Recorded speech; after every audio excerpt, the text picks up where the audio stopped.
La ville intelligente. Ne rien posséder et être heureux?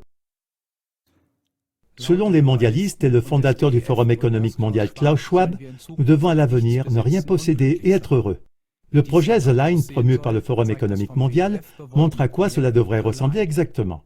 Dans le désert de l'Arabie Saoudite, doit être construit un gigantesque bâtiment appelé The Line. Cette construction de 170 km de long, 500 mètres de haut et 200 mètres de large devrait accueillir jusqu'à 9 millions de personnes. À titre de comparaison, la Suisse compte environ 8 700 000 habitants. Les habitants de cette ville ne posséderont ni maison individuelle, ni voiture. De plus, les habitants seront exposés à une surveillance totale avec des capteurs, des caméras, des logiciels de reconnaissance faciale et des scanners d'identification biométrique. Au lieu de voitures, un train public à grande vitesse fourni par le gouvernement servira de moyen de transport. Le projet du prince héritier d'Arabie Saoudite, Mohammed Ben Salman, a été présenté par son équipe de presse comme une révolution de civilisation. Pour la mise en œuvre de ce projet, le prince héritier ne recule devant rien. Ainsi, les habitants de la région, une tribu indigène Owetat, ont été déplacés de force. Cela a permis de commencer les premiers travaux de terrassement en novembre 2021.